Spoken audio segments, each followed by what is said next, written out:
তো গাইস আজকে আমরা কথা বলবো ধূমকেতু ভার্সেস খাদানের টোটাল 22 দিনের বক্স অফিস কালেকশনকে নিয়ে। তো গাইস আপনারা জানেন খাদান ভার্সেস ধূমকেতুর যে বক্স অফিস আপডেট সেটা আপনাদেরকে আমি কম্পারিজন করে অলরেডি দিয়েছি, কিন্তু আজকে বলবো যে এই দুটো মুভি তাদের অলরেডি 3 সপ্তাহ কমপ্লিট করে ফেলেছে, মানে 22 দিন কমপ্লিট করে ফেলেছে অলরেডি। তো ডে 22 এসে খাদান কত টাকা বক্স অফিস কালেকশন করেছিল, যদিও আমরা জানি খাদান একটা মারাত্মক লেভেলের রেসপন্স নিয়ে এসেছে এবং খাদান 2 নিয়ে দর্শক অনেক এক্সাইটেড। তো যাই হোক, খাদান মুভিটা তার একটা রেকর্ড ব্রেকিং আয় করে বাংলার বক্স অফিসকে তো পুরোপুরি আগুন লাগিয়ে দিয়েছিল আমরা জানি।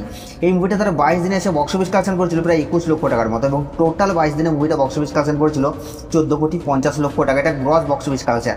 এবং সেই জায়গায় যদি আমরা ধূমকেতুর বক্স অফিস কালেকশনকে নিয়ে কথা বলি, তাহলে এই মুভিটাও কিন্তু কোনো অংশেই পিছিয়ে নেই। এই মুভিটা অলরেডি খাদানের যে রেকর্ড সেটাকে ব্রেক করে বেরিয়ে গেছে। খাদানের লাইফ টাইম বক্স অফিস কালেকশনের রেকর্ড ব্রেক করে গেছে। তো এই মুভিটা তার ডে 22 এসে বক্স অফিস কালেকশন করছে প্রায় 53 লক্ষ টাকার মতো, এবং টোটাল 22 দিনে মুভিটা গ্রস বক্স অফিস কালেকশন করছে অল ইন্ডিয়া থেকে 28,88,00,000 টাকা। তো গাইস এই দুটো মুভির বক্স অফিস কালেকশন নিয়ে আপনাদের কি মতামত নিচের কমেন্টে অবশ্যই জানাবেন, আর সাবস্ক্রাইব করে দাও।